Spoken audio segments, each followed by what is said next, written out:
Bengaluru mayor ಚುನಾವಣೆಗೆ ಇನ್ನುಳಿದಿರೋದು 3 ದಿನ. ಬೆಂಗಳೂರಿನ ಪ್ರಥಮ ಪ್ರಜೆ ಯಾರಾಗಲಿದ್ದಾರೆ ಅನ್ನೋದು ಈಗಲೂ ನಿಗೂಢವಾಗಿದೆ.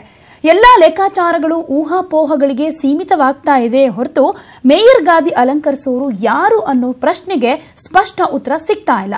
ಆದ್ರೆ ಯಾರೇ ಮೇಯರ್ ಆದ್ರೂ ಇವರಿಬ್ಬರಲ್ಲಿ ಒಬ್ಬರಾಗ್ತಾರೆ ಅನ್ನೋದು ಮಾತ್ರ ಸ್ಪಷ್ಟ. ಹಾಗಾದ್ರೆ ಯಾರವರು? ಬನ್ನಿ ನೋಡೋಣ. ಕಾಂಗ್ರೆಸ್ ಜೆಡಿಎಸ್ ಮೈತ್ರಿ ಆಡಳಿತದ 4ನೇ ಅವಧಿಯ ಮೇಯರ್ ಯಾರಾಗಲಿದ್ದಾರೆ ಎನ್ನುವ ಪ್ರಶ್ನೆಗಳಿಗೆ ಪಾಲಿಕೆ ಕ್ಯಾಂಪಸ್ನಲ್ಲಿನ್ನೂ ಸ್ಪಷ್ಟ ಉತ್ತರ ಸಿಕ್ಕಿಲ್ಲ.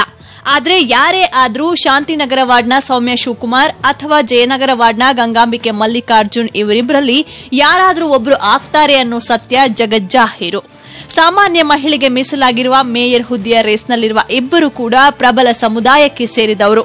ಆಯ್ಕೆ ಕಗ್ಗಂಟಾಗೋದಕ್ಕೆ ಕಾರಣವಾಗಿರೋದು ಇದೆ. ಜಯನಗರ ವಾರ್ಡ್ನ ಗಂಗಾಂಬಿಕೆ ಜಾತಿಯಲ್ಲಿ ಲಿಂಗಾಯತರು. ಅವರ ಬೆನ್ನಿಗಿರೋ ಮಾಜಿ ಸಚಿವ ರಾಮಲಿಂಗಾರೆಡ್ಡಿ ತಮ್ಮ ಕ್ಯಾಂಡಿಡೇಟ್ಗೆನೇ ಮೇಯರ್ ಹುದ್ದೆ ಕೊಡಬೇಕು ಅನ್ನೋ ಪಟ್ಟು ಹಿಡಿದಿದ್ದಾರೆ. ಗಂಗಾಂಬಿಕೆ ಪರ ಮಾಜಿ ಸಚಿವ ಶಾಮನೂರು ಶಿವಶಂಕರಪ್ಪ, ಲಿಂಗಾಯತ ಮಠಾಧೀಶರು ಬ್ಯಾಟಿಂಗ್ ನಡೆಸಿದ್ದಾರೆ ಎನ್ನಲಾಗಿದೆ. ಲಿಂಗಾಯತ ಸಮುದಾಯಕ್ಕೆ ಪ್ರಾತಿನಿಧ್ಯ ಸಿಗದೆ ದಶಕಗಳೇ ಕಳೆದಿರೋದ್ರಿಂದ ಆ ಕೊರಗು ನೀಗಿಸೋಕೆ ಗಂಗಾಂಬಿಕೆ ಸೂಟಬಲ್ ಕ್ಯಾಂಡಿಡೇಟ್ ಎಂಬ ನಿರ್ಧಾರಕ್ಕೆ ಕಾಂಗ್ರೆಸ್ ಬಂದಿದೆ ಎನ್ನಲಾಗ್ತಿದೆ. ಗಂಗಾಂಬಿಕೆ ಅವರನ್ನ ಮೇಯರ್ ಮಾಡೋ ಮೂಲಕ ಲಿಂಗಾಯತ ಮತ ಬ್ಯಾಂಕ್ಗೆ ಲಗ್ಗೆ ಇಡಲು ಕಾಂಗ್ರೆಸ್ ಪ್ರಯತ್ನಿಸಿದ್ರೂ ಅಚ್ಚರಿಯಿಲ್ಲ. ಒಕ್ಕಲಿಗ ಸಮುದಾಯದ ಸೌಮ್ಯ ಶಿವಕುಮಾರ್ಗೆ ಶಾಂತಿನಗರ ಶಾಸಕ ಎನ್ಎ ಹ್ಯಾರಿಸ್ ಬಿಟ್ರೆ ಪಕ್ಷದೊಳಗೆ ಹೇಳಿಕೊಳ್ಳುವಂತಹ ಮುಖಂಡರ ಬೆಂಬಲವಿಲ್ಲ. ಆದರೆ ಅವರ ಪರ ಈಗೀಗ ಡಿಸಿಎಂ ಪರಮೇಶ್ವರ್ ಬ್ಯಾಟ್ ಮಾಡ್ತಿದ್ದಾರಂತೆ. ಇನ್ನು ಒಕ್ಕಲಿಗ ಸಮುದಾಯದ ಸೌಮ್ಯ ಪರ ಜೆಡಿಎಸ್ ವರಿಷ್ಠ ದೇವೇಗೌಡರು ಒಲವು ಹೊಂದಿದ್ದಾರೆ ಅನ್ನೋ ಮಾಹಿತಿ ಇದೆ. ಈ ನಡುವೆ ಜೆಡಿಎಸ್ ವರಿಷ್ಠ ದೇವೇಗೌಡರೇನಾದರೂ ಪಟ್ಟು ಹಿಡಿದ್ರೆ ಸೌಮ್ಯ ಆಯ್ಕೆ ಅನಾಯಾಸ ಎನ್ನಲಾಗ್ತಿದೆ. ಈ ನಿಟ್ಟಿನಲ್ಲಿ ಅವರನ್ನ ಮನವೊಲಿಸುವ ಪ್ರಯತ್ನವೂ ಕಾಂಗ್ರೆಸ್ಸಿಗರಿಂದ ನಡೆದಿದೆಯಂತೆ. ಈ ಮಧ್ಯೆ ಮೇಯರ್ ಸ್ಥಾನ ಬಿಜೆಪಿಗೆ ಸಿಗೋದು ಬಹುತೇಕ ಅಸಾಧ್ಯ.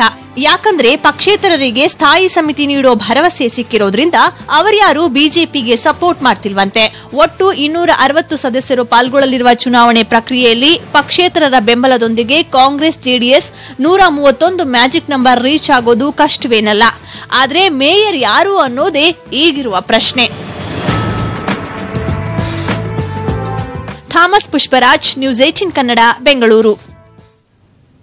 ಈ ಬಗ್ಗೆ ಮತ್ತಷ್ಟು ಮಾಹಿತಿಯನ್ನು ಕೊಡ್ತಾರೆ ನಮ್ಮ ರಿಪೋರ್ಟರ್ ಥಾಮಸ್. ನಿಜಕ್ಕೂ ಈಗ ಒಂದು ರೀತಿ ಸಾಕಷ್ಟು ಕುತೂಹಲ ಇದೆ. ಇಬ್ಬರಲ್ಲಿ ಒಬ್ರು ಆಗ್ತಾರೆ ಅಂದ್ರೂ ಕೂಡ ಒಂದು ಫೈನಲ್ ಪಿಕ್ಚರ್ ಸಿಗ್ತಾ ಇಲ್ಲ, ಇವರೇ ಆಗ್ತಾರೆ ಅಂತ. ಒಂದ್ ಕಡೆ ಸೌಮ್ಯ, ಒಂದ್ ಕಡೆ ಗಂಗಾಂಬಿಕಾ. ಸೊ ಇಬ್ಬರ ನಡುವೆ ಯಾವ ರೀತಿ ಪ್ರಬಲ ಪೈಪೋಟಿ ಇದೆ, ಯಾರ್ಯಾರಿಗೆ ಸಪೋರ್ಟ್ ಮಾಡ್ತಾ ಇದ್ದಾರೆ? ಮೇಯರ್ ಆಯ್ಕೆಗೆ ಇನ್ನೇನು 2 ದಿನಗಳು ಬಾಕಿ ಇದೆ ಅಷ್ಟೇ. ಪ್ರತಿಮಾ, ಅಷ್ಟೊತ್ತಿಗಾಗ್ಲೇ ಒಂದು ಕ್ಲಿಯರ್ ಪಿಕ್ಚರ್ ಸಿಗ್ಬೇಕಿತ್ತು, ಇಷ್ಟೊತ್ತಿಗಾಗ್ಲೇ ಸಿಕ್ಕಿಲ್ಲ. ತುಂಬಾ ಇದರೊಳಗೆ ಗೊತ್ತಾಗುತ್ತೆ ಎಷ್ಟು ಮಟ್ಟಿಗೆ ಸರ್ಕಸ್ ನಡೀತಾ ಇದೆ, ಎಷ್ಟು ಮಟ್ಟಿಗೆ ಪ್ರಯತ್ನಗಳು ನಡೀತಾ ಇದೆ, ಲಾಬಿಗಳು ನಡೀತಿದೆ ಅನ್ನೋದು ಸ್ಪಷ್ಟವಾಗತ್ತೆ. ಎಲ್ಲರನ್ನ ಕೂಡಿ ಕಳೆದಿ ನಾವು ನೋಡಿದ್ರೆ ಈ ಮೇಯರ್ ರೇಸ್ ನಲ್ಲಿ ಅಂತಿಮವಾಗಿ ಕೇಳ್ಬರ್ತಿರುವಂತ ಹೆಸರುಗಳು ಒಂದು ಜಯನಗರದ ವಾರ್ಡ್ನ ಕಾರ್ಪೊರೇಟರ್ ಆಗಿರುವಂತ ಗಂಗಾಂಬಿಕಾ ಮಲ್ಲಿಕಾರ್ಜುನ್, ಮತ್ತೆ ಶಾಂತಿನಗರ ವಾರ್ಡ್ನ ಕಾರ್ಪೊರೇಟರ್ ಆಗಿರುವಂತ ಸೌಮ್ಯ ಶಿವಕುಮಾರ್.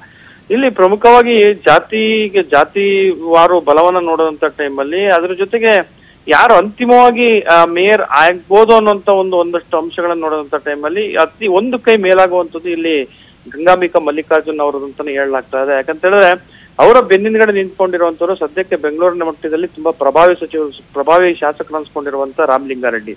ಅವರು ಜಾತಿಯಲ್ಲಿ ಒಕ್ಕಲಿಗರಾಗಿದ್ರು ಕೂಡ ಗಂಗಾಂಬಿಕಾ ಮಲ್ಲಿಕಾರ್ಜುನ್ ರವರಿಗೆ ಕೊಡ್ಬೇಕು, ಗಂಗಾಂಬಿಕಾ ಮಲ್ಲಿಕಾರ್ಜುನ್ ಕೊಡ್ಬೇಕು ಅನ್ನುವಂತ ಉದ್ದೇಶಕ್ಕೆ ಇನ್ನೊಂದು ಕಾರಣ ಏನು ಅಂತ ಹೇಳಿದ್ರೆ ಲಿಂಗಾಯತ ಸಮುದಾಯಕ್ಕೆ ಇವರಿಗೂ ಕೂಡ ಮೇಯರ್ ಸ್ಥಾನ ಸಿಕ್ಕಿಲ್ಲ. ಹಾಗಾಗಿ ಮೇಯರ್ ಸ್ಥಾನ ಅವ್ರಿಗೆ ಕೊಡೋದ್ರ ಮೂಲಕ ಎಲ್ಲೋ ಒಂದ್ ಕಡೆ ಲಿಂಗಾಯತ ಸಮುದಾಯದ ಓಟ್ಗಳನ್ನ ಪಡಿಬೇಕನ್ನುವಂತ ಒಂದು ಕಾರಣವೂ ಕೂಡ ಕಾಂಗ್ರೆಸ್ನ ಆಲೋಚನೆಯಲ್ಲಿದೆ. ಇನ್ನೊಂದ್ ಕಡೆ ಸೌಮ್ಯ ಶಿವಕುಮಾರ್ ಒಕ್ಕಲಿಗ ಸಮುದಾಯದವರಾಗಿದ್ದಾರೆ. ಆದ್ರೆ ಅವರಿಗೆ ರಾಮಲಿಂಗಾರೆಡ್ಡಿ ಅವರಿಗೆ ಕಂಪೇರ್ ಮಾಡಿದ್ರೆ ಅವರಿಗಿರುವಷ್ಟು ಇದು ಬಹುಶಃ ಸೌಮ್ಯ ಶಿವಕುಮಾರ್ಗಿಲ್ಲ. ಯಾಕಂದ್ರೆ ಅವ್ರ ಬೆನ್ನಿನಗಡೆ ಇರುವಂತ ಏಕೈಕ ಹೆಸರು ಏನು ಅಂತ ಹೇಳಿದ್ರೆ ಅದು ಎನ್ಎ ಹ್ಯಾರಿಸ್. ಅವ್ರನ್ನ ಬಿಟ್ರೆ ಬೇರೆ ಅಷ್ಟು ದೊಡ್ಡ ಮಟ್ಟದ ಪ್ರಬಲವಾಗಿ ಸೌಮ್ಯ ಶಿವಕುಮಾರ್ಗೆ ಕೊಡ್ಬೇಕನ್ನುವಂತ ಮಟ್ಟದಲ್ಲಿ ಹೈಕಮಾಂಡ್ ಮೇಲೆ ಒತ್ತಡ ಹಾಕುವಂತ ವ್ಯಕ್ತಿಗಳು ಯಾರು ಕೂಡ ಕಂಡು ಬರ್ತಾ ಇಲ್ಲ. ಇತ್ತೀಚೆಗೆ ಪರಮೇಶ್ವರ್ ಅವರು ಎಲ್ಲ ಒಂದ್ ಕಡೆ ಪ್ರಯತ್ನ ಮಾಡ್ತಿದಾರೆ ಅಂತ ಮಾತು ಕೇಳಿ ಬರ್ತದೆ. ಇನ್ನೊಂದು ಪ್ಲಸ್ ಪಾಯಿಂಟ್ ಸೌಮ್ಯ ಶಿವಕುಮಾರ್ಗೆ ಏನು ಅಂತ ಹೇಳಿದ್ರೆ ಒಕ್ಕಲಿಗ ಸಮುದಾಯವಾಗಿರೋದ್ರಿಂದ ಕೆಲವೊಂದ್ ಕಡೆ ಈಗಾಗಲೇ ದೇವೇಗೌಡರನ್ನು ಕೂಡ ಅವ್ರು ಕಾಂಟ್ಯಾಕ್ಟ್ ಮಾಡಿದ್ದಾರೆ ಅನ್ನೋ ಮಾತುಗಳು ಕೂಡ ಕೇಳಿ ಬರ್ತಾ ಇದೆ. ಒಂದು ಸಾಫ್ಟ್ ಕಾರ್ನರ್ ಸೌಮ್ಯ ಶಿವಕುಮಾರ್ ಬಗ್ಗೆ ಕೂಡ ದೇವೇಗೌಡರಲ್ಲಿ ಇದೆ ಅನ್ನುವಂಥದ್ದು. ಯಾಕಂತ ಹೇಳಿದ್ರೆ ಒಕ್ಕಲಿಗ ಸಮುದಾಯದವರು ಆಗಿರೋದ್ರಿಂದಾಗಿ ಎಲ್ಲ ಒಂದ್ ಕಡೆ ಆ ಒಂದು ಫಾರ್ಮುಲಾ ವರ್ಕೌಟ್ ಆಗ್ಬೋದಾ ಅನ್ನುವಂತ ಒಂದು ಮಾತುಗಳು ಕೂಡ ಕೇಳಿ ಬರ್ತದೆ. ಆದ್ರೆ ಇದು ಸಾಧ್ಯ ಆಗುವಂತ ಸಾಧ್ಯತೆಗಳು ತುಂಬಾ ಕಮ್ಮಿ ಇದೆ. ಹಾಗಾಗಿ ಇಬ್ಬರಲ್ಲಿ ಒಬ್ಬರಾಗುವಂತದ್ದು ಅಂತಿಮ. ಆದ್ರೆ ಎರಡರಲ್ಲೇ ನಾವು ನೋಡಿದ್ರೆ ಒಂದು ಕೈ ಬಹುಶಃ ಗಂಗಾಂಬಿಕಾ ಮಲ್ಲಿಕಾರ್ಜುನ್ ರವರದೇ ಹೆಚ್ಚಾಗಿ ಕೇಳಿ ಬರ್ತಾ ಇದೆ. ಓಕೆ, ಥ್ಯಾಂಕ್ ಯು ಥಾಮಸ್ ತಮ್ಮೆಲ್ಲ ಮಾಹಿತಿಗೆ.